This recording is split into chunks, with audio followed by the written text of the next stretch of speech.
लखनऊ प्राचीन कोसल राज्य का हिस्सा था। यह भगवान राम की विरासत थी, जिसे उन्होंने अपने भाई लक्ष्मण को समर्पित कर दिया था। अतः इसे लक्ष्मणावती, लक्ष्मणपुर और लखनपुर के नाम से जाना गया, जो बाद में बदलकर लखनऊ हो गया। पर असल में लखनऊ एक चीज के लिए और फेमस है, जो है इस शहर से जुड़ी भूतिया कहानियां। जब लखनऊ विश्वविद्यालय के लाल बहादुर शास्त्री हॉस्टल में पढ़ने वाले 3 दोस्तों के बीच शर्त लगी कि किसमें इतनी हिम्मत है जो बेली गारत के अंदर एक रात बिता सके, क्योंकि यहां वो कब्रिस्तान है जिसमें 1857 की जंग में मारे गए अंग्रेजों को दफनाया गया था।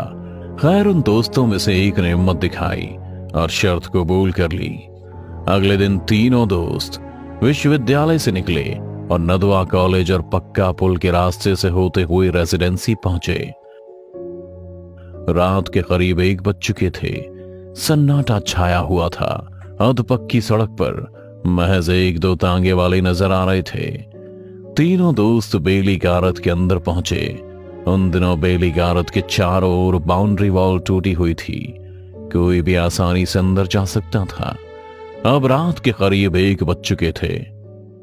ठीक है प्रशांत, कल मिलते हैं, अगर तुम जिंदा रहते हो तो। अरे जिंदा क्यों नहीं रहूंगा, मुझे भूतों से डर थोड़ी लगता है, और जब डर ही नहीं लगता तो वह डर किस बात का। प्रेम और प्रशांत आपस में बातें कर रहे थे, पर श्री आसपास की कब्रों को बड़े गौर से देख रहा था और उन कब्रों पर लिखे नामों को बारी बारी से पढ़ता हुआ बुदबुदा रहा था। अब तो कब्रों को इस तरह से क्यों देख रहा है? यहाँ सारे मर्दों की लाश है, किसी लड़की की नहीं है, ठरकी इंसान।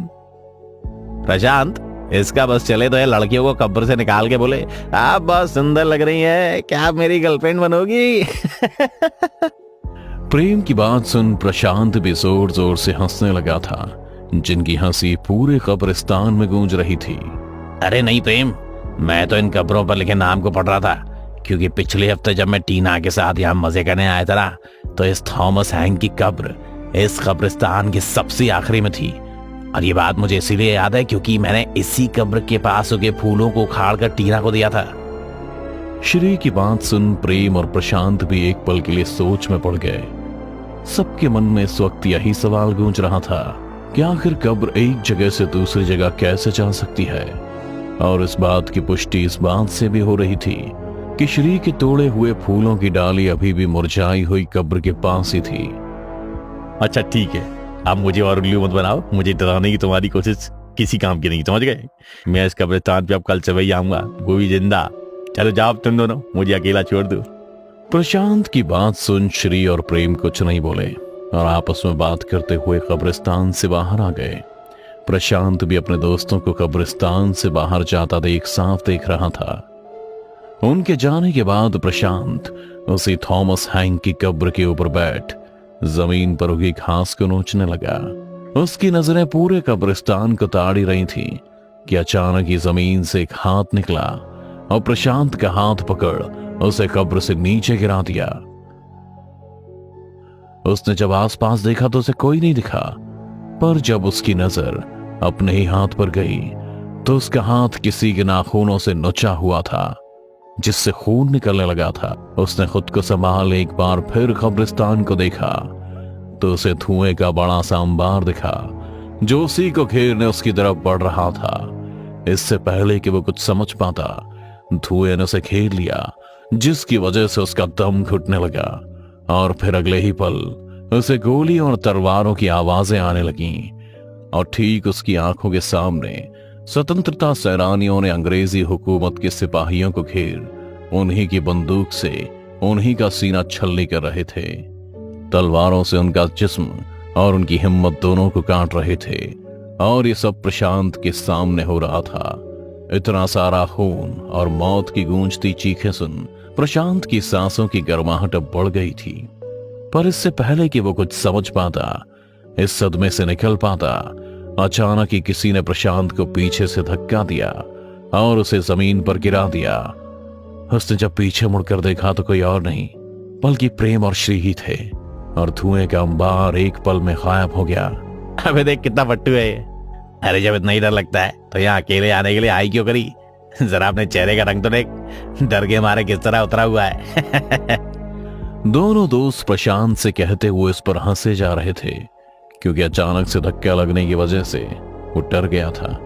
बंद करो तुम लोग अपनी नौटंकी और चलो यहाँ से, मुझे और नहीं रहना इस कब्रिस्तान में। तुम्हें अंदाजा भी है मैं अभी क्या देख रहा था? प्रशांत जानता था कि जो कुछ भी उसने देखा है वो कभी उसे अपने दोस्तों को समझा नहीं पाएगा, इसलिए झुंझलाता हुआ दोनों से कह बाहर जाने को हुआ ही था कि तभी प्रेम ने उसका हाथ पकड़ उसे रोक लिया। अबे तू अकेले कहाँ चल दिया? चिंता मत कर, तेरे साथ साथ अब हम भी इस कब्रिस्तान में रुकेंगे, फिर तो ठीक है ना?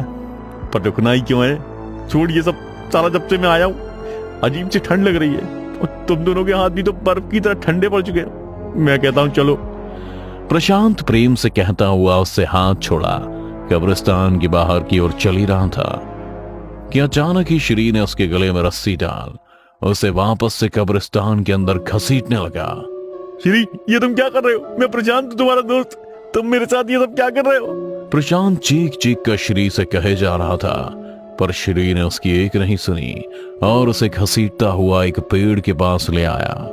फिर रस्सी को पेड़ की डाल पर फेंक उसे दूसरी तरफ से खींचता हुआ प्रशांत को फांसी चढ़ाने लगा। श्री, ये तू क्या कर रहा है? और प्रेम, तू श्री को रोकता क्यों नहीं? तुम दोनों मेरे साथ ये क्या कर रहे हो? प्रशांत के इतना कहने पर भी किसी ने उसकी एक नहीं सुनी और देखते ही देखते प्रशांत फांसी के फंदे पर ही छटपटाने लगा। आप जब तू मर रहा है तो सच सुनता जा, हम वो है ही नहीं जो तू हमेशा समझ रहा है। मैं हूँ सेनापति थॉमस हैंक और ये मेरा सिपाही टॉम। तुम भारतीय हमेशा से अंग्रेजी हुकूमत के गुलाम थे और रहोगे। इतना कहकर श्री और प्रेम का शरीर धीरे धीरे अंग्रेजी हुकूमत के पोशाक से ढक गया, जिनकी आंखों के सामने प्रशांत फांसी पर लटका तड़प रहा था। प्रशांत के इतना तड़पने पर भी अंग्रेजी हुकूमत के सिपाहियों को चैन नहीं आया, तो उन्होंने अपने हाथ में पकड़ी बंदूक और तलवार से प्रशांत के जिस्म को छलनी और काटना शुरू कर दिया, जिससे प्रशांत की मौके पर ही मौत हो गई। अगली सुबह प्रशांत के दोस्त जब उसे लेने बेली गारत के कब्रिस्तान आए तो कब्रिस्तान के बाहर पुलिस और प्रेस का जमावड़ा लगा हुआ था, जिन्हें देख दोनों की सांसें तेज हो गई थीं। प्रेम ने जब भीड़ के बीच में झांककर देखा तो उन्हें कब्रिस्तान के कोने में फंदे से झूलती प्रशांत की लाश दिखी, जिसे देख दोनों चीखने लगे थे। इंस्पेक्टर भी चीख सुनकर समझ गया था कि दोनों लाश के जानने वाले हैं, इसी कारण ही दोनों को लाश की शिनाख्त करने के लिए अंदर बुलाया गया। श्री और प्रेम ने जब प्रशांत की लाश को गौर से देखा तो उनकी भी रूह कांप गई। गला जोर से दबने की वजह से प्रशांत की आंखों की पुतलियां फटकर बाहर आ गई थीं। आंखों की जगह दो काले गड्ढे दिखाई दे रहे थे और नीचे जमीन पर खून ही खून बिखरा हुआ था। साथ ही गोलियों के खाली कारतूस भी बिखरे पड़े थे, पर प्रशांत के जिस्म पर कट का एक भी निशान नहीं था।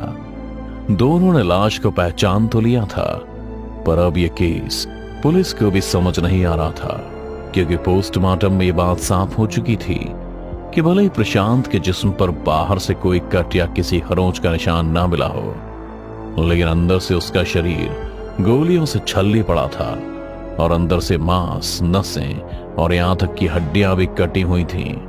बहुत जांच पड़ताल के बाद भी केस कभी सॉल्व नहीं हुआ और ठीक 20 साल बाद श्री और प्रेम की लाश भी उसी रहस्यमयी तरीके से फांसी पर लटकी मिली, वो भी उसी जगह जहां प्रशांत लटका हुआ था। पोस्टमार्टम रिपोर्ट में भी वही लिखा था जो प्रशांत की पोस्टमार्टम रिपोर्ट में लिखा गया था। बॉडी पर एक भी कट के निशान नहीं, पर अंदर से जिस्म गोलियों से छल्ली हुआ पड़ा था और तलवार से मांस के साथ हड्डियां तक कटी हुई थीं। और आज भी इस केस की फाइल हजरतगंज के थाने में धूल खा रही है। हालांकि अब वक्त बदल चुका था। सरकार ने बेली गारत को संरक्षित करते हुए चारों तरफ बाउंड्री वॉल बनवा दी है और लाइट की व्यवस्था कर दी है। अब ये रोड रात भर चलती है, पर आज भी तमाम रोशनी और लाइट के बावजूद लोग बेली गारत कब्रिस्तान के अंदर जाने से आज भी डरते हैं।